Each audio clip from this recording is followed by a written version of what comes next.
shekara 2000 ba a taɓa sarki ba ɗaya ba a Kano. Kuma tun da ake sarki a Kano nan zuwan Fulani shekara 200 ko da 2 ko da 3 ba a taɓa sarki da lokacin gaman 8 ba. Kano jimlatan alardin Kano ake sarki, ba a taɓa sarki da lokacin gaman 8 ba. Daga kan sarkin Kano Ibrahim Dabo kan zuwa sarkin Kano Sunusi na biyu sarkin Kano ne. Ba a taɓa cewa sarki lokacin gaman 8 ba. Kana kallon wannan an yi wa Kano wannan ta'asa da ta'annaci saboda wannan mutan Kano suka yi fushi, suka dawo da gwamnatin, suka koro ƴancan da suka yi lalata da lalacewa, suka dawo da su. Me kake jira? Siyasa ce ta lalata gwamnatin jihar Kano. Ta Muhammadu Abubakar Rimi ta mai da Kano loma ta yi sarakuna. Siyasa ce ta sake dawowa, ta sake gyarawa. Domin ko Sabo Bakin Zo ƙasa da wata ɗaya ina tsaye a ranar da za a rantsar da shi, abinda Sabe ya rushe duk abinda Muhammadu Abubakar Rimi, kuma duk abin da ya samu Rimi irin take-take abin da ke faruwa ne, tarihi yana maimaita kansa. Ni na san Sabo ɗan halal ne shi a wurin uwarsa da ubansa da halayyarsa, yakan iya cika alkawari. Ba sai babarsa ba ta shiga social media, alkawari yake yi ya cika, domin abin da Sabo ya yi a tarihinsa in zai gaya maka cewa shi fa ɗan Salamatu ne, jika mai ɗan wake, dukkaninsu sun mutu amma yana alfahari da su. Ba ma su roƙe shi ko su shiga social media sun ce cika alƙawarin mutan Kano da kai kafin. To da irin wannan aka mai da Kano loma. Mutum ya zo bayan an yi wannan kayan alƙawari da mutan Kano, ka zo ka canja ko ka yi nukusani ko ka yi menene alƙawarin da ka fara. Maganar fari ita sarki yake karɓa. Alƙawarin mai ka fara yi mutanen Kano, za ka mai da Kano daidai. Shekara 2000 ba a taɓa sarki ba ɗaya ba a Kano. Kuma tun da ake sarki a Kano nan zuwan Fulani shekara 200 ko da 2 ko da 3 ba a taɓa sarki da lokacin gaman 8 ba. Kano jimlatan alardin Kano ake sarki, ba a taɓa sarki da lokacin gaman 8 ba. Daga kan sarkin Kano Ibrahim Dabo kan zuwa sarkin Kano Sunusi na biyu sarkin Kano ne. Ba a taɓa cewa sarki lokacin gaman 8 ba. Kana kallon wannan an yi wa Kano wannan ta'asa da ta'annaci saboda wannan mutan Kano suka yi fushi, suka dawo da gwamnatin, suka koro ƴancan da suka yi lalata da lalacewa, suka dawo da su. Me kake jira?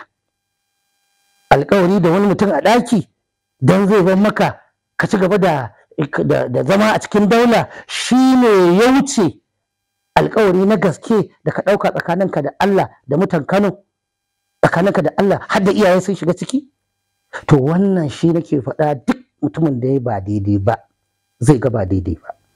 Da mu aka yi nan Muhammadu Abubakar Rimi ya samu saɓani da ubangidansa, ya samu saɓani da jam'iyyarsa, aka zo muka shiga ɗan majalisa 138 suka bi jirewa Alhaji Aminu Kano, saura ƙwaya 4. Sabi Shehu, Baba Yaro, Haruna Inuwa da wani mai gari Birniwa, ina zaton dukkanin sun tafi lahira. Su ne ƙwaya 4 suka dawo suka bi gwamnatin Sabo Bakin Zo. Aka zo aka kafa gwamnatin Sabo Bakin Zo don an wulakanta mutan Kano. Ranar rantsuwa Sabo ya gama da wannan sarakunan na Cakka da Kubuja, hankali ya kwanta, ko shi mutanen Kano suka tsira da shi, sun samu salama, sun san an yi canji. Amma tarihi na maimaita kansa. In lilawa ne da labaran mutane masu mulki da suka zuga ka, ka saurari Muhammadu Abubakar Rimi, akwai ragowar ba su mutu ba wanda suka zuga shi. Ni da shi kuma ya gaya mun cewa da wane mutanen wasu suna jikinka yanzu, wasu sun zauna a jikin tsohuwar gwamnati ta zauna. Da ya gaya mun, idan na gaya ma abin da ya gaya ba za ka iya siyan su kwabo. To sai ka mutum ya hankalta da na gaba kan ga zurfin ruwa. Kuma ina gaya wa gwamnatin jihar Kano cewa lallai su gaggauta cika alƙawari wani abu ne mai muhimmi a musulunci. Daga nan ina mai tabbatar muku da cewa a hankali za ku ga jahilcin da muke faɗa na waccan gwamnatin da ta wuce. So mun an ce akwai wani ɗan lele da ya samu kuɗi, ba ofis ba gona ba kanti, yana kai kuɗi a ɓoye, ana yin abin da bature ke kira free bargain. Shi dan yana da oga a zaune kamar ba zai taɓu ba. Amma akwai Allah. Duk mutanen da suka shahara a duniya suka yi aikin kirki, gidansu yana nan baya gushewa. Ko malamai in ka ɗauko a Kano, gidan malamai 7 ne. Ka tafi Sanka ka ɗauki da Rabi ɗan Tiki, baban Alhaji Isiyaka Rabi ne. babansa ne da kansa yake gaya masa Alhaji sai haka ne yake gaya babansa ya ce iza haka ka riƙe ƙur'anin nan na ga mutane da yawa gidajensu sun mutu kuma malamai sun mutu na gaba gidajensu ya ce ka riƙe littafin nan ka girmama shi ka kuma yaɗa shi ya ce duk abin da ɗan adam yake samu a duniya ya ce isa haka za ka same shi ga gidan isa haka rabe na ko ba komai a harkar ciniki gagara kana ji wanda suke yake tsine musu albarka ka tafi sanka ka tafi madabo gidan madabo ka tafi gidan malam na tsuguni ga shi nan ƴaƴan alhaji malam amiru jinsi malam nasir kabara da yawa da gidajen mai shek mai hula da abubuwa da gidajen su kafin ga gidajen nan bakwai na malamai har yanzu sun girmi taɓarɓarewar zamani ko Allah zai musu kafara ya jefa musu wani shaƙi a cikin gidansu za ga har yanzu gidan yana iya tafiya cikin arziki to ku da kuke da yankakken baya a addini ma ba kowa bane ku a business da man gantalallu ne ku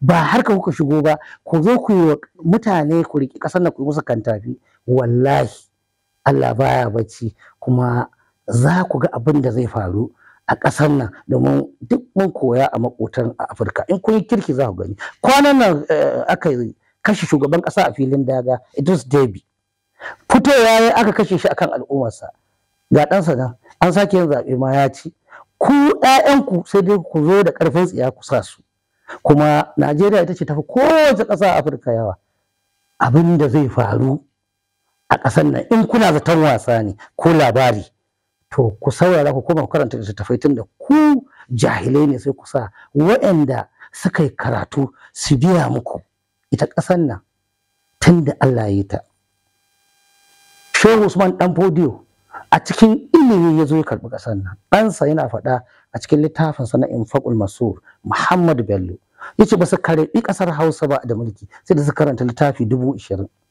ka tuna mai mulki har yanzu ya shekara 200 da kusan 30 har yanzu gidansu ne yake jan layi me yasa a can ba a sa an tsantsanka sarakuna an yi sarki musulmi 1 da 2 da 3 ba saboda ƙarfin mulkin su 1826 kusan shekara 230 wani bature Mr. Clapperton ya je Jangabe ya samu Muhammad Bello dan Shehu Usman Dan Fodiyo sun yi magana da shi ya san yana da ƙarfin ilimi da adalci da kansa bature ne da ya je Libya ya mummurza kansa ya ji larabci amma da ya zo suka haɗu da shi Muhammad Bello akan ilimi haka ya yi masa sai da ya fitar da wata tasawira ya ce menene wannan ya ce bai sani ba a littafinsa a wata university aka samu a Birmingham University akwai kwafin littafinsa da ya rubuta ya ce wannan ƙarfin mulkin su ba na wasa ba ne ya shekara kusan 200 da wani abu kuma ina mai tabbatar ma dukkanin wa'annan kwarankwacen sarakunan da aka yi da a jami'in ka rubuta sunan su ba za su iya gaya maka ba wannan ne al'umma za su